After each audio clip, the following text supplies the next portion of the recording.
Hello everyone. I'm glad to be here again with you for a new week, a new country, and a new guest. This week I have here with me my dear friend Jiaqi. He's from China. I've met him in my exchange program, academic exchange program in the Netherlands. He's a really nice guy. Jiaqi, would you like to present yourself? Hi everyone, this is Jiaqi from China. Yeah, uh, I'm a student in TU Delft and it's my master degree. I come from China. My background is logistics, so here my major is still logistics.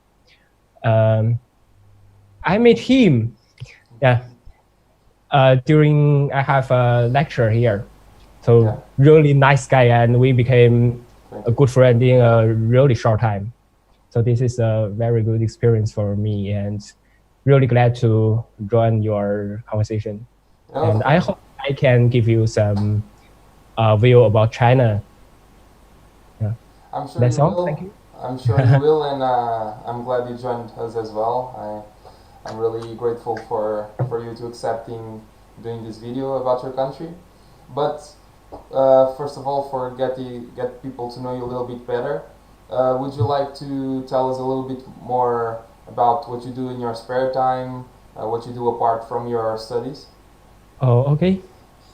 In my bachelor, I really interested in public speech.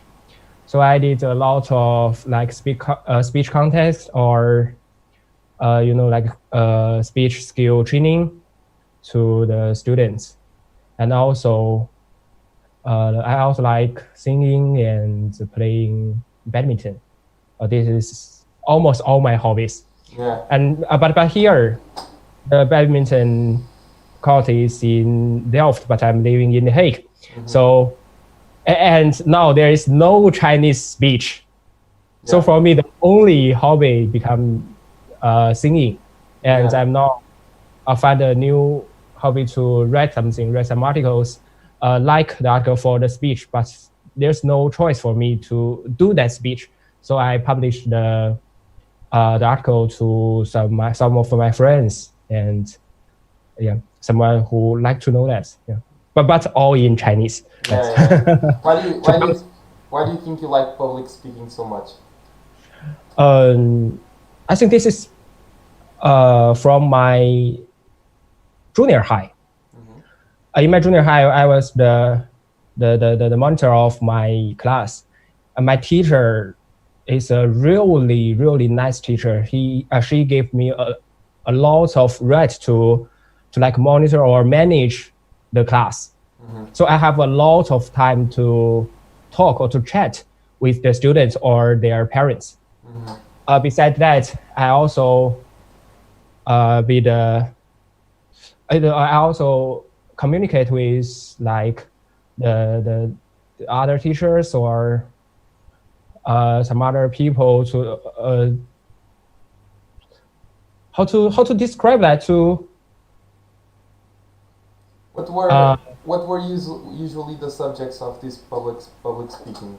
Where it was like to try to talk about a set of values you believe in for a cause you were working on. What did you usually do this public speaking about? mostly it depends on the speech contest.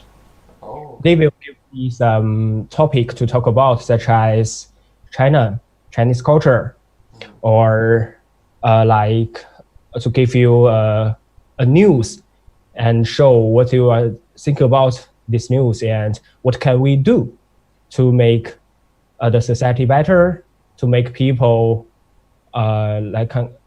contribute more, or Mm-hmm. some others. This mostly depends on the speech contest, but if I have some choice, I would also do almost the same thing like Chinese culture because I think I really interested in and really good at in history, in Mm-hmm. Chinese history. So I can talk to other people about the history and give some other view of China and Chinese culture, Chinese history to to help them to gain more knowledge about that.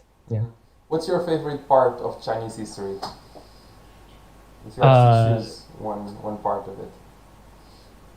1919, from 1919. Yeah. This is the new stage of China, and we have become a new society. From that time, students and worker in the basic level of the society have already involved and contribute to the country. So it make the country not managed by a person, but by a huge group of people.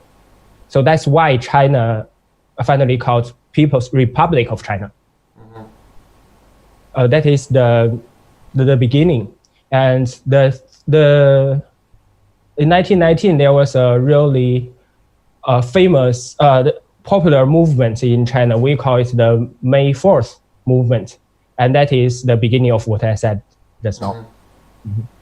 Okay. Moving on a little bit to an earlier stage of your life, would you like to tell us a story about your childhood? My childhood? Yeah. My childhood, for me, my childhood is not, I don't think it's a really good one, but I'm satisfied with it. I'm really satisfied with it. My father is a worker for high-speed railway. And when I was young, the high-speed railway in China is not good as now. And they are very busy to do some like design or estimate about the whole system of Chinese high-speed railway. So at that moment, my father is really busy. My whole childhood was held by my mother. Okay. My mother is like a nurse, a doctor in a hospital. She's really busy as well, but she always uses her spare time after work, before work, or at noon during the noon break. She ran back to the home and make lunch for me. After work, she is I think the fastest runner of the whole hospital back to home and make dinner for me. But my mother said, all right, although your father is not be with us, I don't want you to lose any part of your childhood. So she bought a lot of books, mainly about the Chinese history and some other like culture. To broaden my horizon. Yeah. And beside that, she wants me to have some thing to good at, like basketball, table tennis, badminton. She spent her spare time to play with me and to find the coach for me to do so. So I think if I move back to my childhood, the only thing I want to change is I want my father to be with me more. This is the only thing. I think my some of my part was already changed at that moment. Like I have been like although I'm not an adult at that time, but my mother said I have already protected her very well. So I always perform like my father and myself, like two people on me. So every time we buy some vegetables, some fruit, and never let my mother to carry it back home.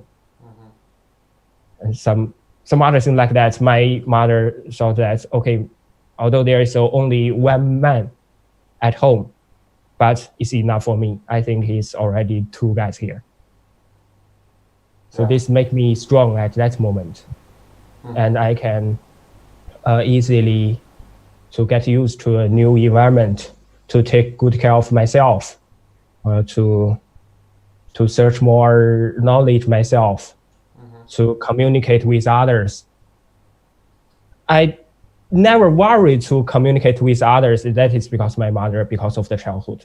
My mother said, your father is not here, and I'm a woman. I can't teach you how to be a man. So sometimes you need to chat with others about that. For example, chat with other boys, other girls, and to see what they did and what you need to do. Or if, for example, a girl is fall down, okay, you have to be the first one to help her.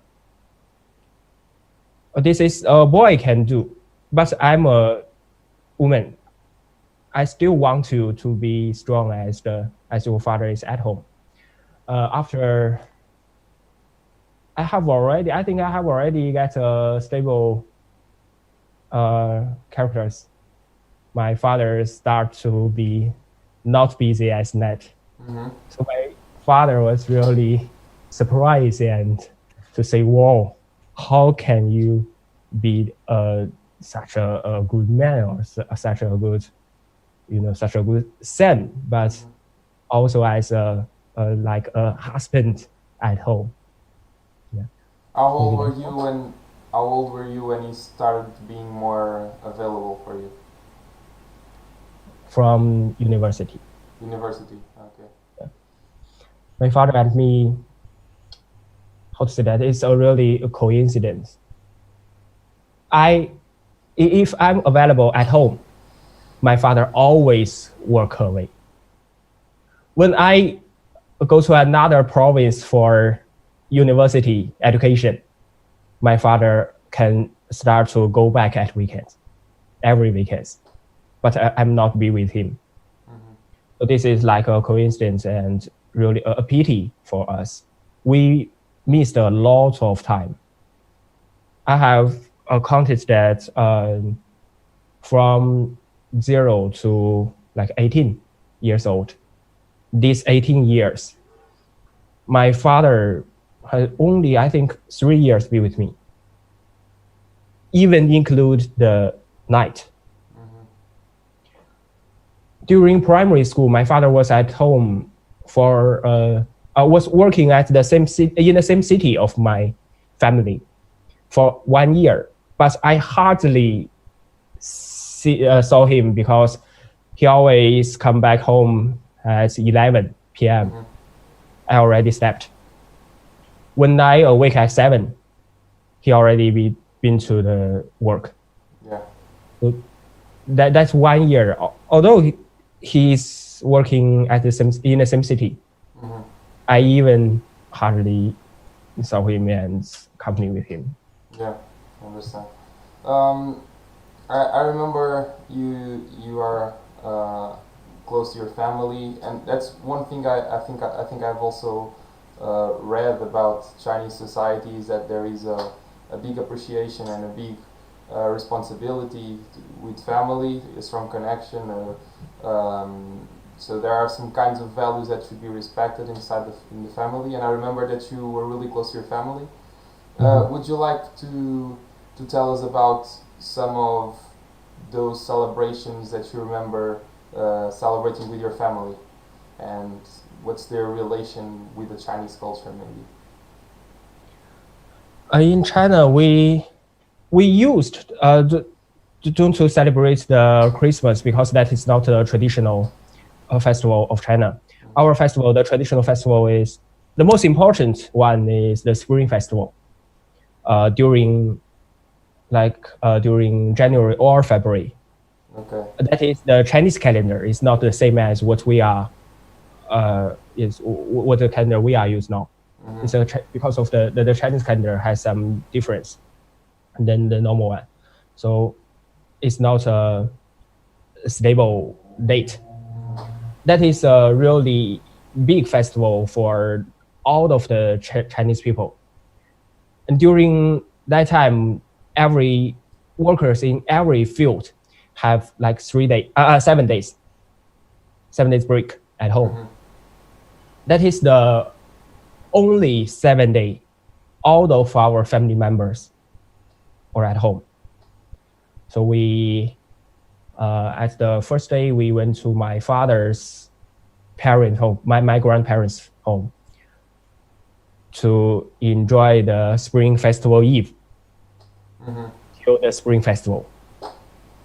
And at the second day, we went to my mother's parents' home to celebrate again. Because my mother's parents have another son, so he can accompany with them during the Spring Festival Eve. So that is a good thing for my home. For my family, we can separately celebrate and then be together. I think for the Chinese culture to get, that is not only Chinese culture, is I think the world, every country's culture is like that, to get together, and the concept of family, a strong sense of family. I think this is all around the world. It's not only Chinese one. There's no such special celebrating thing during that period. I think only get together and chat the whole year, what you did, what did you learn, and what do you want to talk with others. There is a song for this festival. I try best to translate it. It's like to find some spare time to stay with your family members, to listen to your mother and chat with your father, and then get together, make a big meal. It's like that. Yeah, it's all about having a meal together, enjoy the time. Dumplings. Yeah. Dumplings. Uh, I really miss here. I can't make dumpling myself. Yeah, and something bought from the supermarket is not the same taste as I ate at home, so I really miss it. Yeah, I understand. Yeah. Back to the topic. Sorry. No problem. What are other things that we from outside China might not know, but that you really like about China?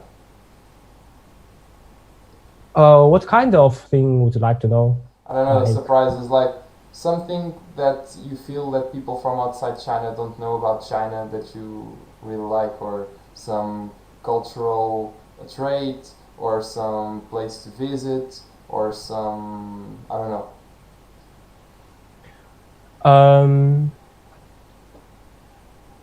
Okay, tell about the interesting thing about China.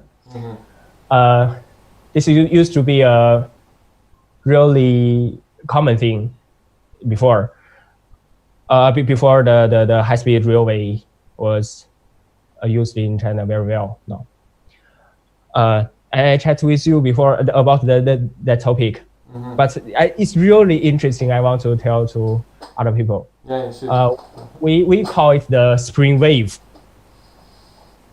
Everyone from other province, China is a really big country.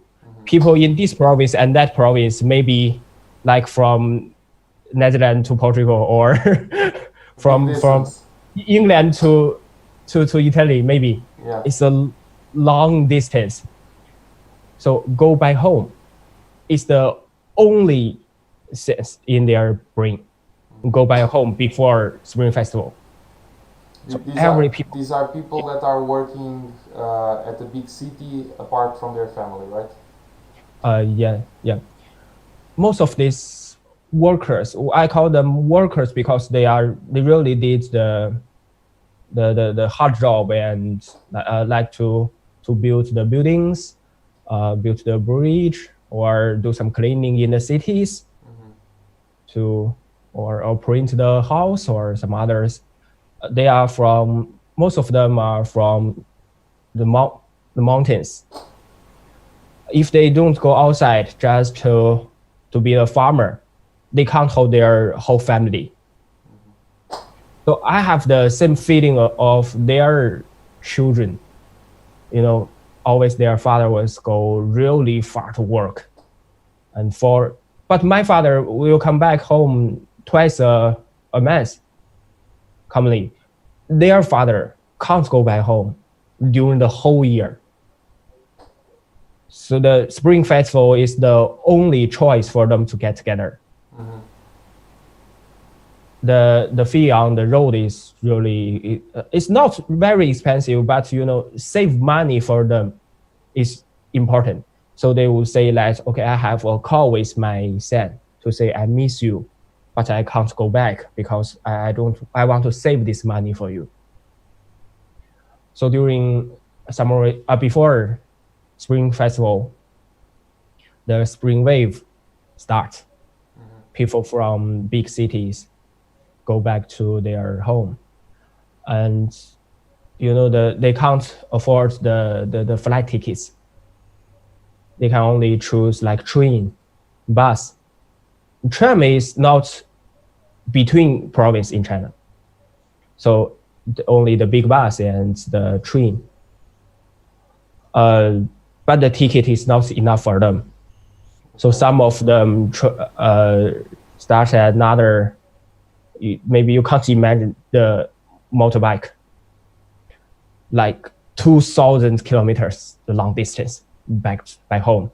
That is why we call it the wave. Yeah, the together. A lot of people in the same place, working in the same place, and their family was in the same mountains or in the same small cities. They drive their motorway together with all their belongings. They bought the gift they bought from big cities. Yeah, they think maybe their family members can't hardly they seen this gift. Maybe it's just a very simple thing, but it's really hard for people living in the mountain to buy them. Yeah. So they will buy some cakes, buy some like food or some toys for their children, and drive the motorbike together back home. After a week, the spring wave gets back. Yeah. That is not only the group who are have a very poor family. Even like for me, if I work in another province, every parent wants their child to work in a better city than their hometown. Okay. There are more opportunities, more challenge, but maybe higher income, higher salaries. So they want their children to work in a better city. For me, if I go back to China, and I think I would stay in a big city, maybe not Beijing, Shanghai, but some city close to them, also big, but not as popular as them. Mm-hmm. I will have more opportunities about my major. During the spring, maybe I still can't go back home for the whole year. But now it's good, we have the video call. Yeah, it's different. Now the spring wave is not only for the workers, but for everyone in China, if they don't work in their hometown. Mm-hmm. What limits them is not the salary or the fee on the road, but time. The cost of time now is really high. If we miss Monday or Friday to go back home, we will lose a lot of things. So now, in the past, it's because of the fee, the salary, but now it's because of the time. Mm-hmm. I don't think it will finish in the soon future. It's like a culture in China and a really common thing in China. If you saw the news during that period, the helicopter or some reporters, they will record what's happening during the high-speed railway. A crowd of people, and they're waiting in line for the tickets. I'm really happy to say, "Wow, I will go back home." Or, "Oh, hey, mom, I'm on the train. Just wait for me. Cook the dinner for me. I will be at home at 6 o'clock." so you can show their smile face. Mm-hmm. So very exciting feelings. You can understand that maybe. I think although you can't understand Chinese, but you can get their feelings and these things I really want to tell you about the first time you told me this story, especially focused on these motorbike people that go home once a year, having worked all year to provide to their families that were far away, and so they went to the big cities to work in terrible conditions, especially living conditions. Like you told me that many times they were living in basements, like in negative floors of the buildings, right? So they didn't have what we would describe as a beautiful or happy life. They spent all their life working to provide for their families, to go back once a year and to give them some money to live and some things that they couldn't buy where they usually live. So it's a really impactful story, but fortunately things are evolving and are getting better. But it's an impressive story. I've asked this question in the last video to Rodrigo. That was a really friendly guest I've had from Argentina, and he came with a really good answer to this. That was, I asked him, does your country have any popular saying that you find specifically funny or deeply meaningful? And he came back with a really good answer. I can, if you haven't watched it yet, I can share with you the video when he answers this question. But China is as well really known worldwide, I think, about its popular sayings. Like through my life, I've heard from time to time some saying from a Chinese person, Chinese philosopher. This is really commonly spread. So I would ask you this same question, even though I've just asked this in the last video. Is there any popular saying in your country that you like the most, or that you identify the most? Popular saying? Yeah, popular saying, something like that.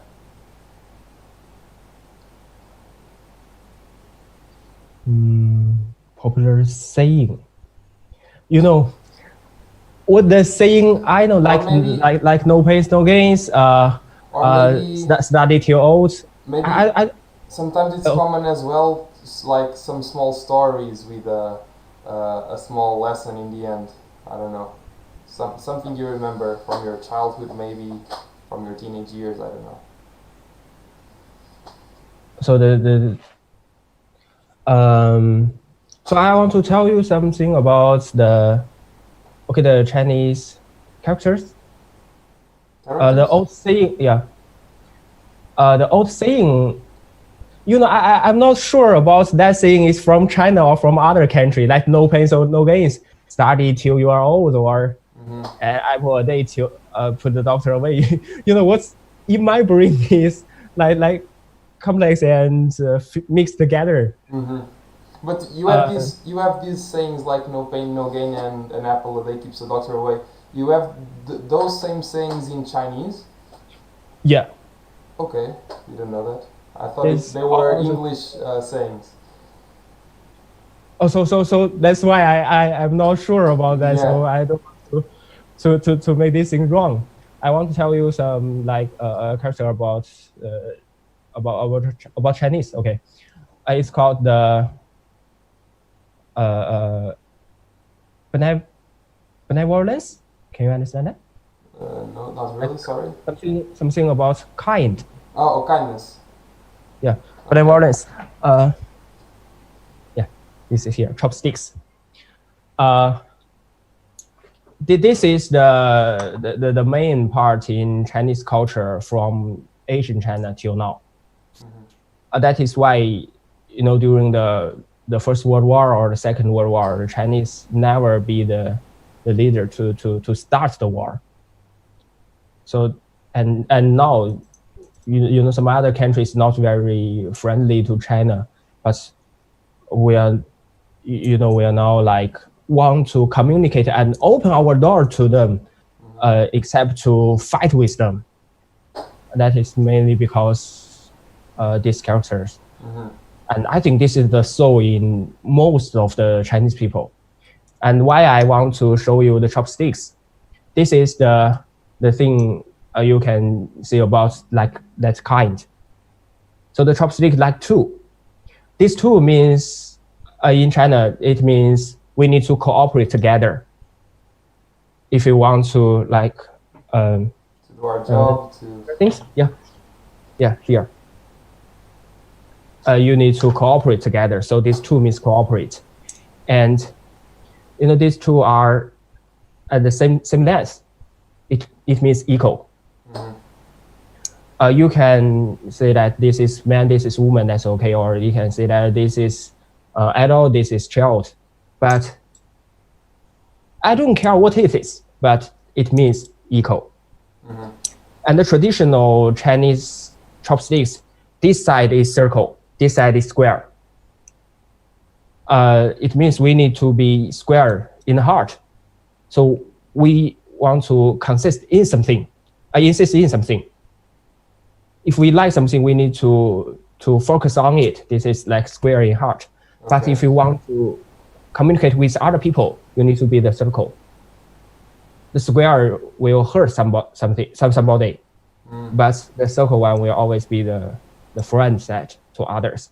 So when we use it, the square one aimed at us, but the circle one aimed at others.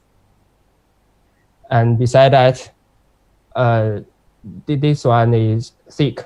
This side is thick. This side is thin. The thick is to make balance. If their foot here, and it's heavy, but this side is thick, so it becomes balance. So balance also another characters in China. This is what I want to share with you, and I'm really interested in such things. I also this is from my girlfriend in China. She bought me about that. You can say that. Do you think you are familiar with it? If I'm familiar with the material. With the material? No, I don't think so. Delft is yeah, I understand. Yeah. I don't know the name in English, but I know which material it is. Yeah. Okay. Yeah. This one in China, China, the C is a capital letter. If you put the C to the small letter, it's the material. It's in Asian China, other countries said that the Chinese people are really good at to use this material. So they said this is China, and China is the country, and this is China. I think there will be another English word, but I'm not sure about it. So this one, Delft, there are a lot of such things in Delft, and yeah, there are. It's a very traditional flower in China and traditional paintings. So this with me, other people who living in Netherlands can also understand what it is.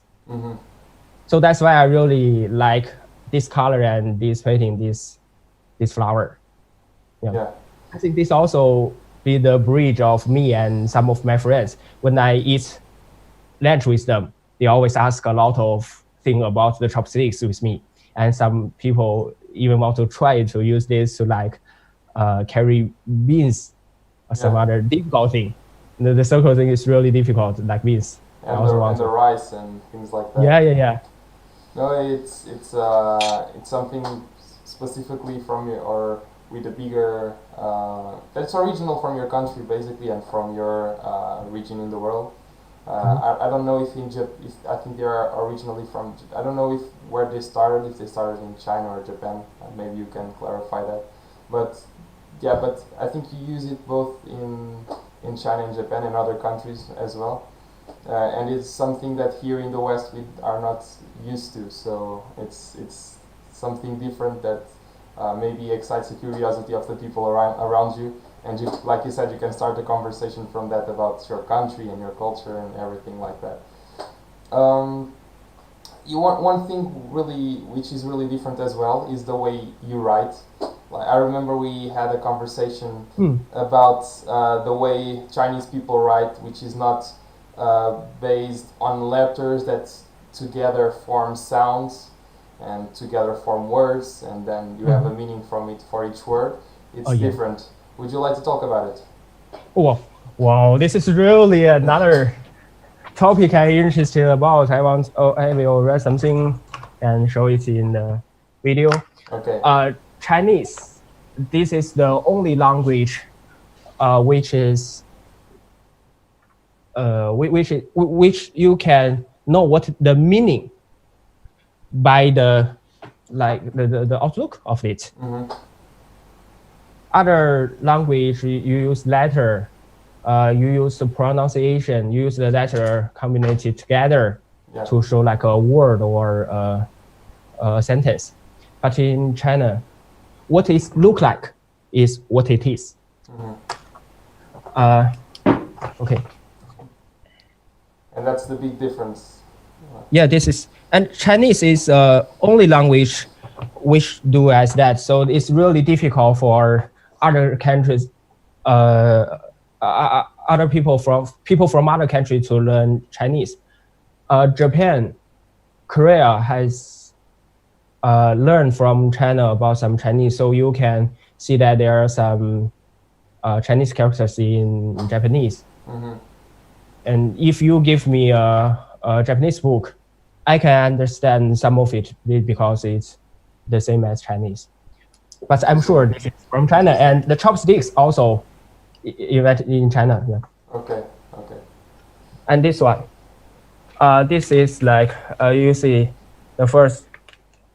This one is like a field. Yeah. It's like a field. You grow something on it, and this is 4 square. And this side, this is power. Okay. So what is like? This is the head of a man, the arm, the leg. So this is a man who was working in a field. Okay. A person working in a field. So it together, the meaning is man. Another example. What I want to say. Okay, here.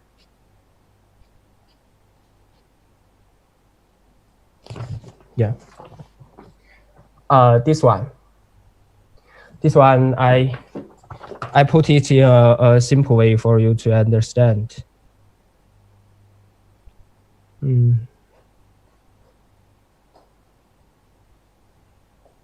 Okay, a big one. This one together means, okay, I do.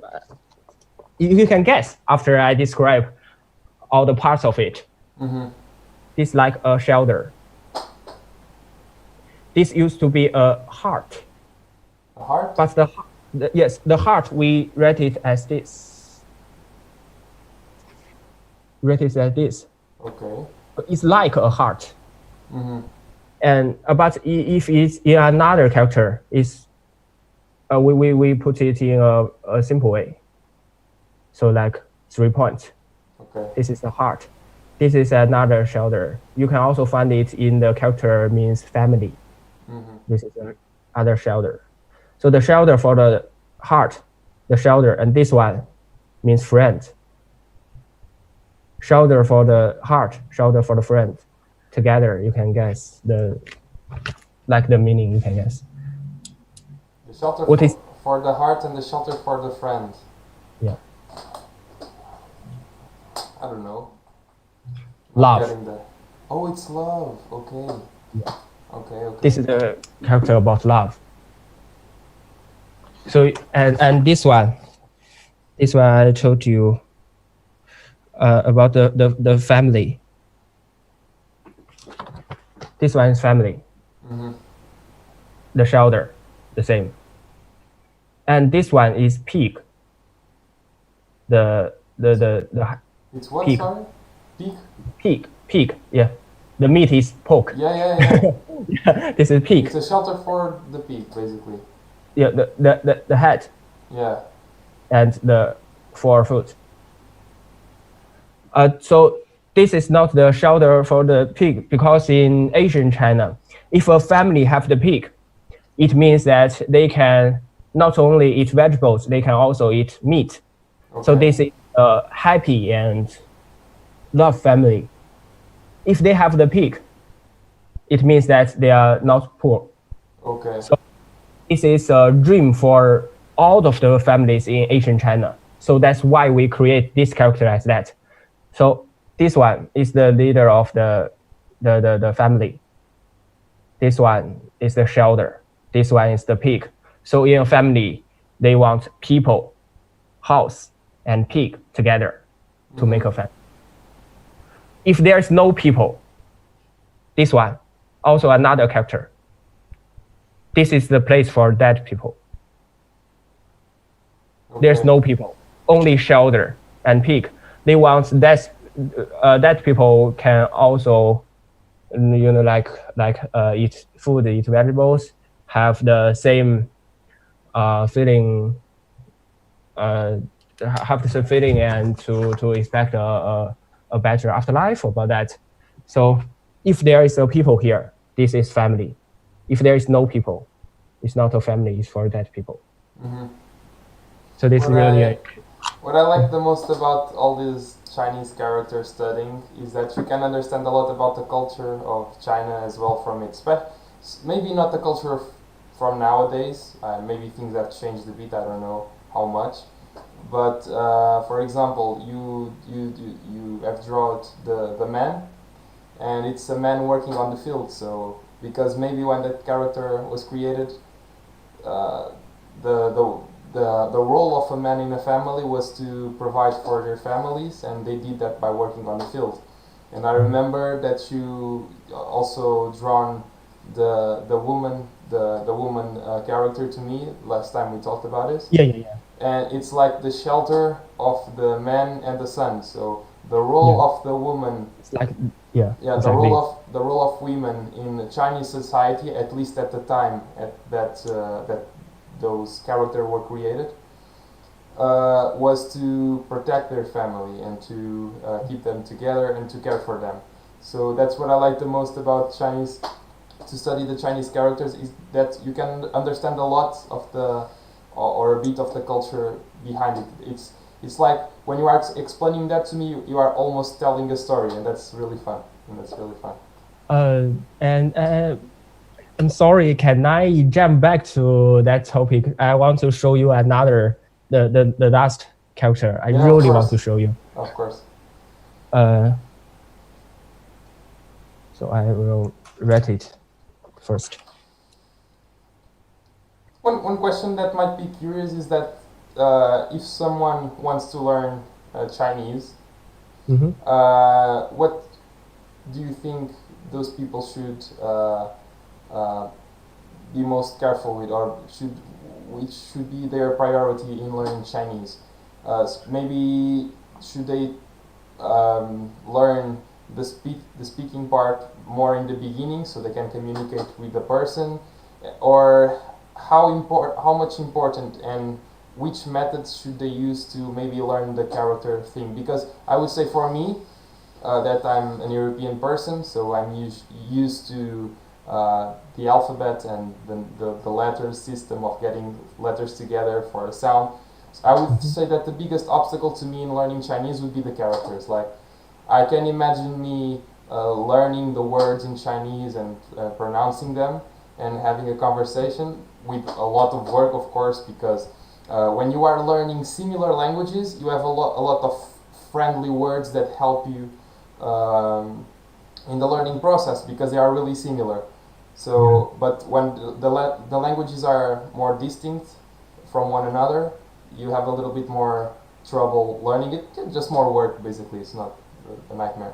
But with the characters, it's a big difference. And people say that people take years learning the characters because there are so many characters. What would you like to say about it? it's very interesting for you. You said there's so much characters. You know, even Chinese people who become old as 100, they cannot learn all of the Chinese characters. Mm-hmm. Most of us who only use thousands of them, but we have like 5,000 together in total. Mm-hmm. Some of it is really difficult and it's hard. We hardly use that. So there's no need for us to learn. But if sometimes we meet them, let's start to learn. So it means never too old to learn. Also, I don't know if it is from China or from other country, but never too old to learn is very important in Chinese learning. Yeah. And there are a lot of friends around me, like Pakistan friends. When I was a bachelor student, I have a lot of really good Pakistan friends. They can speak Chinese. They can chat with me in some simple sentence to introduce themselves, to describe the university, to say where's the canteen, what's the next lecture, or the teacher is beautiful, or can you be my girlfriend, or something like that. Mm-hmm. They can say it in Chinese, but if I show them the character, they can't know them. Yeah. That is why in Chinese, the classes which are teaching Chinese, if for the foreign people, it depends on what you want to use Chinese to do. If you're just an exchange student or you want to chat with Chinese people, only the pronunciation is enough. So I would like to say like hospital. I told you 医院 hospital, and I love you in Chinese is 我爱你. I is 我, love is I, you is 你, 我爱你, I love you. It's like that. The teachers teach them at that method. Mm-hmm. They can write down, if I say it's I love you, is ILOVEYOU in English, or they would say 我爱你. They can use English letters, the pronunciation, to describe 我爱你. Mm-hmm. Not in Chinese character, but in English. Yeah. Describe it in English. Okay, this is 我, WO, and this called pinyin in China. Pinyin is to pronounce Chinese. Mm-hmm. So it's WO is 我. AI, we call it I. Yeah, just to represent the sounds. Yeah, NI is 你, 我爱你. They would say, they would write at that, but not the Chinese characters. Even people, even a Chinese who can speak Chinese very well, but she go abroad at a very young age, for a long time. When he go back to China, he can hardly understand the Chinese sentence in characters, but they can chat with people very well. Okay. So it depends on what you want to use it to do. If you want to work in China, you need to study at the beginning, as what I did at a very young age, from picture to show you the horse, because the character of the horse is similar as the horse itself, and the bird also similar as bird itself. Yeah. So the teacher will show you a big picture. You say, okay, this is a bird, you see, and okay, bird is red as that, and this is the head, this is the eye, this is the wings, and together it's birds. Okay, birds in Chinese is 鸟. Okay, follow me, bird, 鸟, birds, 鸟, and then people start to know, oh, this is Chinese characters, and for a long time, I think 3 years, they can understand a simple sentence, simple articles themselves. Mm-hmm. And there's people, Chinese comedy actor called Da Shan, is from America. Mm-hmm. He went to China for more than 30 years. His Chinese life is longer than me. Yeah. And he can speak very freaky Chinese, and he can understand the Chinese characters by the 30 years learning. Mm-hmm. So it's really difficult. Yeah, it's just, for us, from the beginning, it's also pronunciation. But if you want to work in China to do more, you need to start how to write from the beginning. The first maybe the straight one, another one is like this, and then it's like this. So combine it together, or it's a character. It's really difficult. I can't imagine how I can start Chinese really very well. If I look back to my Chinese learning career, I would say, wow, it's really difficult. It's a step-by-step process, like focus on the long term and not on short-term results, because it takes time basically, and work and hard work. Oh, the last characters I want to show you is like here, this one. This one, this side is people. Okay. The head and two legs. People is used to be as.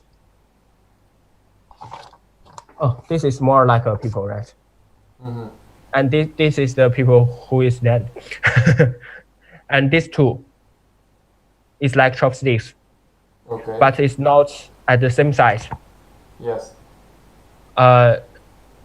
This means that, okay, they are equal to others because they will never be together, but equal to others. And this is not at the same size. It means that we show respect to all the differences among people. Okay. So every people who have any characters, we would say that this is equal. The man, woman, ladies, or adults, or children, or even the old. No matter who he or she is, what they are doing, they are equal in the people's heart. So it together is kind. Mm-hmm. This is the character about kind in China. Yeah. And it shows that the people who show respect to every people. Mm-hmm. This is kind. Yeah. Okay, really interesting. But we are already with 15 minutes of video. I would like to go talk a little bit about other countries. Which countries have you been in a part of China, and if you have any country you like more that you would like to talk a little bit about, or maybe how has been your experience in the Netherlands? I don't know. Choose one topic to refer. If you said other country, Netherlands, I have already think that this is I can't say this is a second hometown, but I have already loved this country deeply, and I also donate blood here. Yeah. This is what I did in China. I really want to. If I decide to donate blood, it shows that okay, I have already think I'm a member of this country, and I want to contribute for this country, for other people.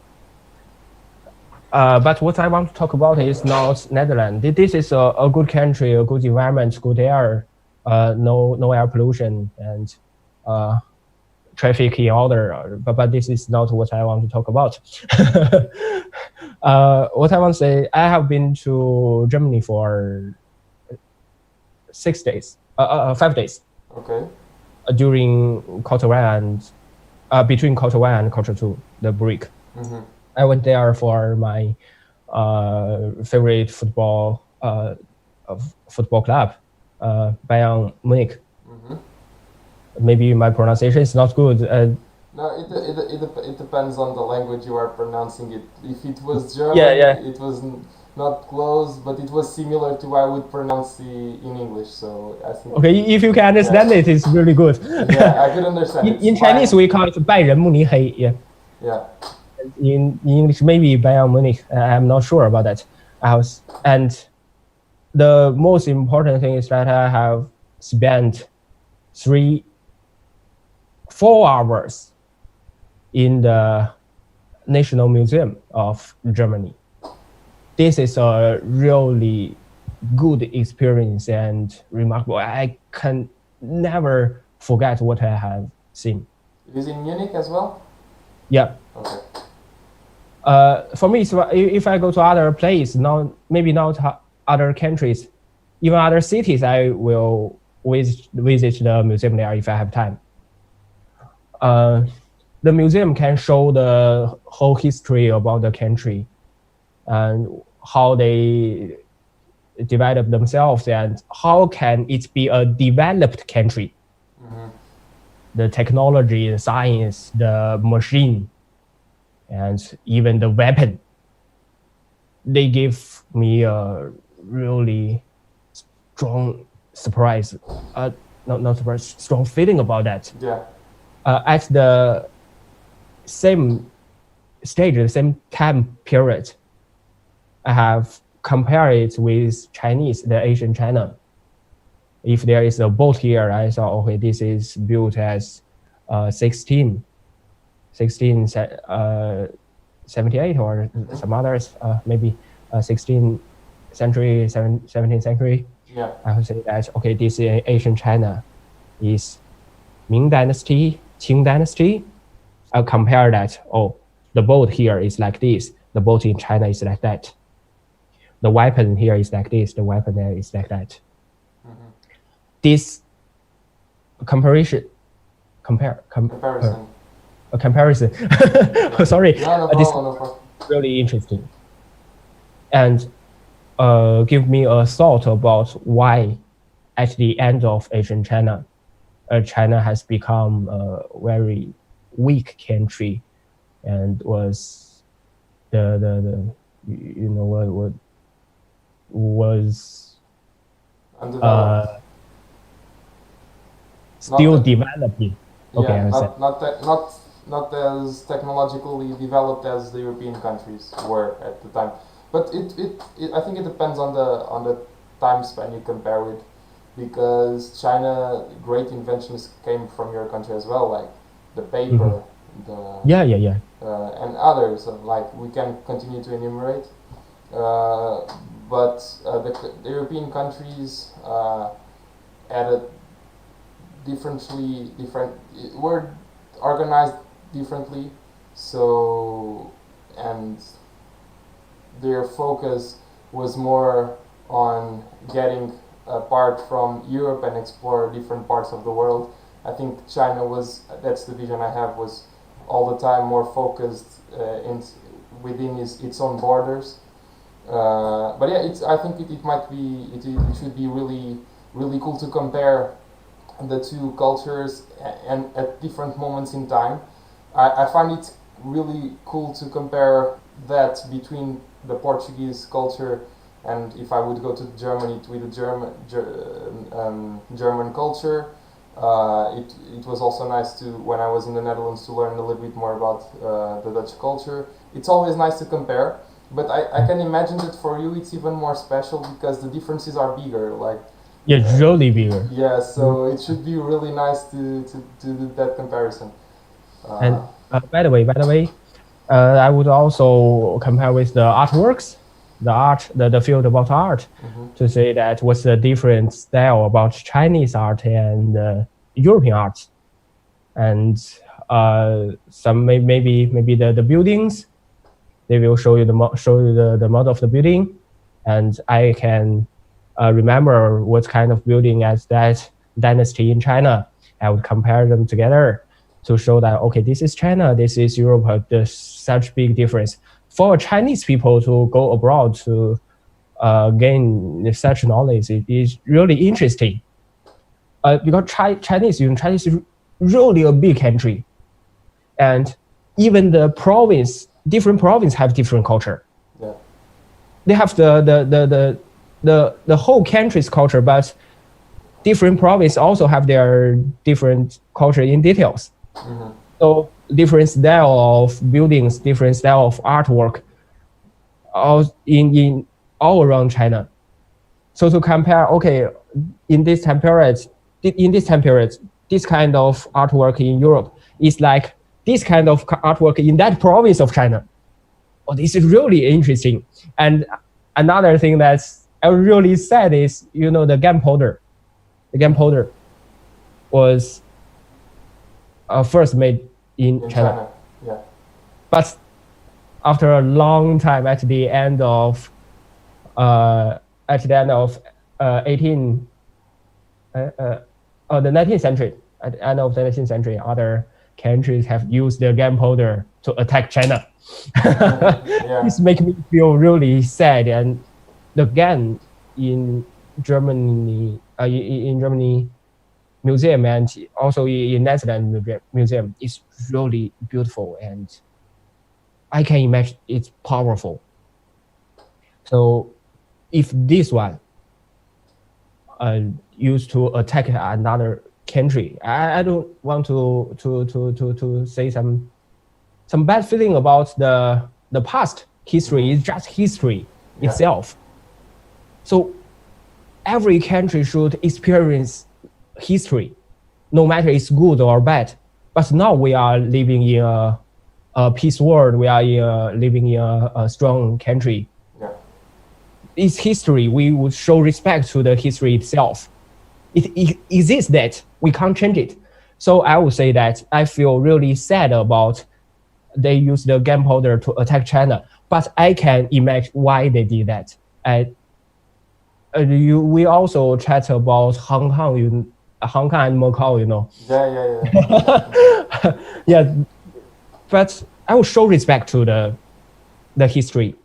I would say that yes, this exists that, and it exists there. And after China become a strong country, Hong Kong and Macau come back to China.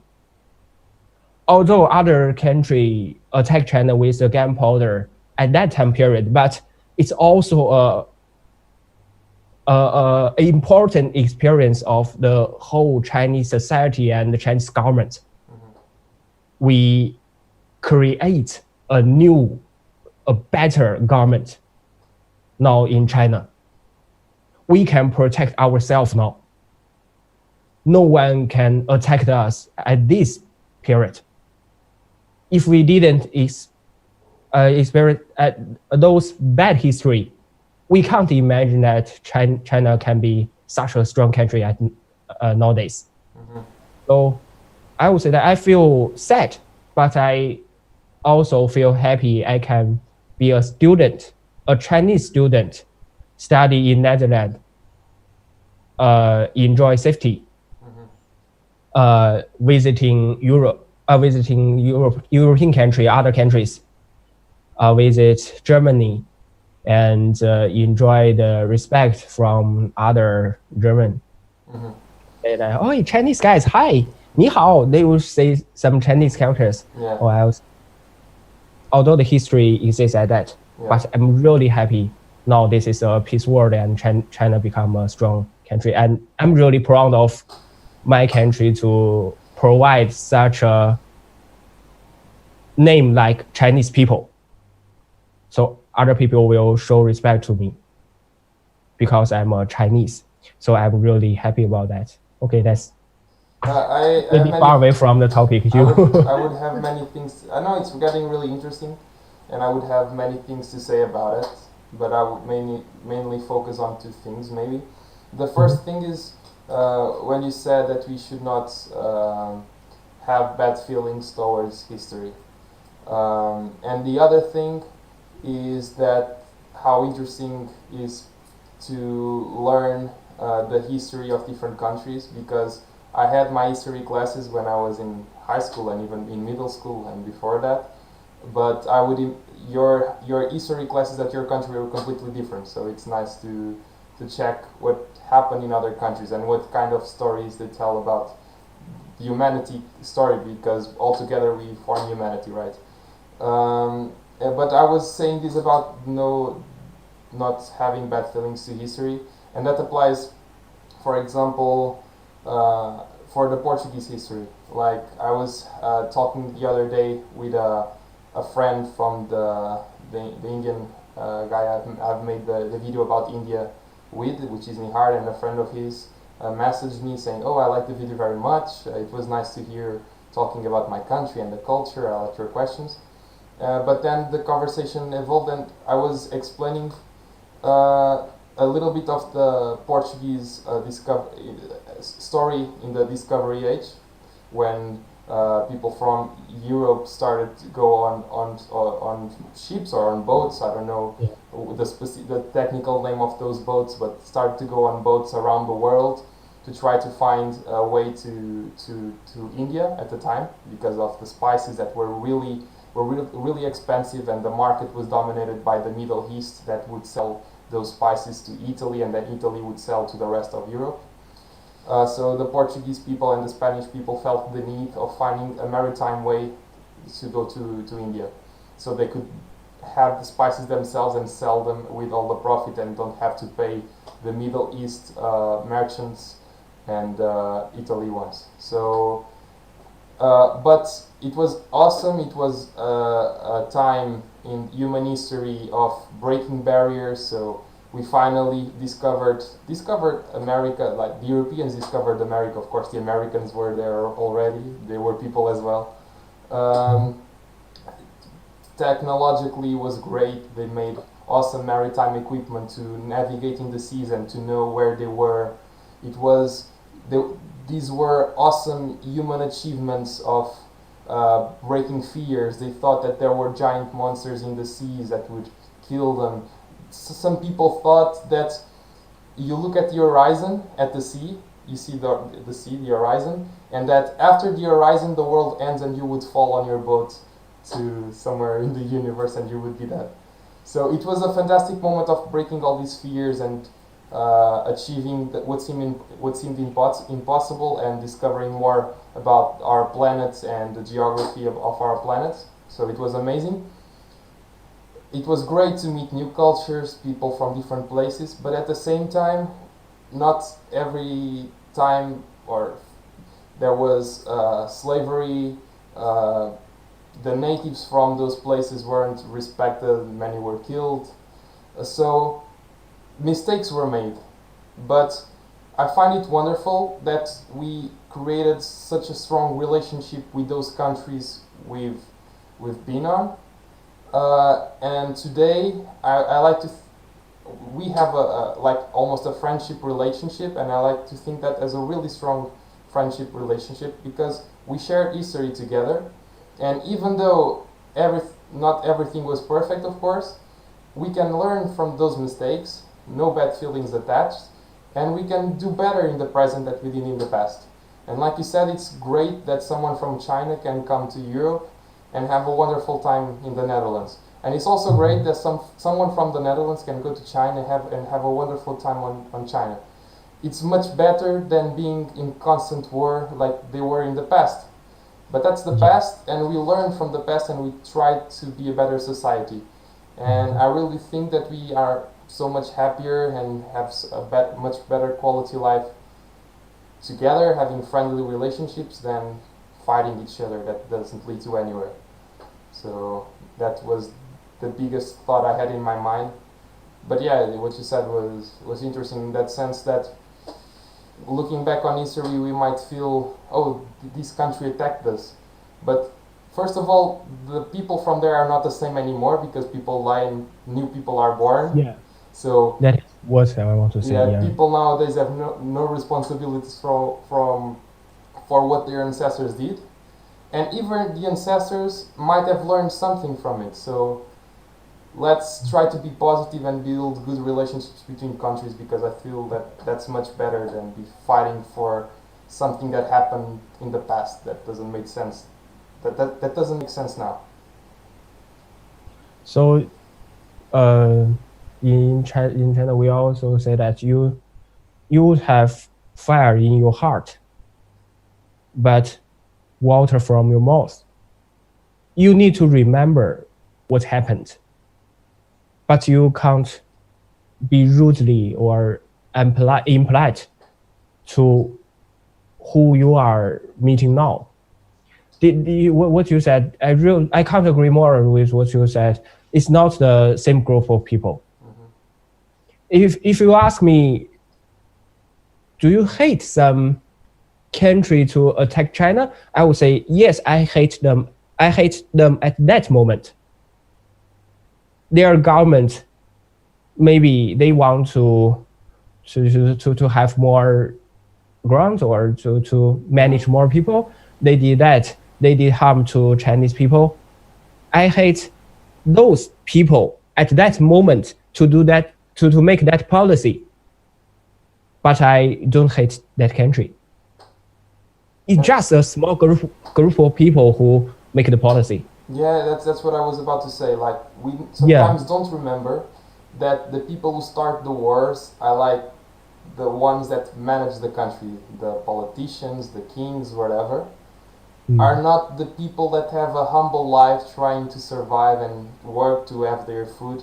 Those people don't hate each other. Like, when you have a war, when we here in Europe had the Germans against the French and the English and then the Americans, all the world, but people from each side didn't hate they hated each other, but in reality they didn't, because so they had nothing against each other, because before the war started they were each one in their home trying to make a living, trying to earn money for their families and trying to have a good life.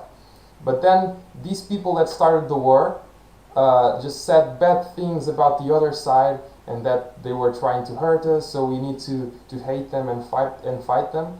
And then these people think they hate each other in that moment. But when the war ends, everything comes back to normal and there's no reason again to hate these people.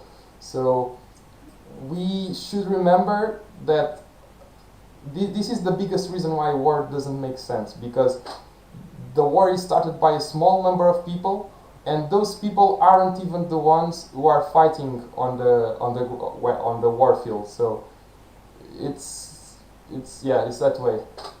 Start by a small group of people, but did harm to a huge group of people. Yeah. I have met Japanese during my bachelor. It's just a short meeting during my my traveling, so it's not a long conversation. But what I thought is that Japanese people is really polite.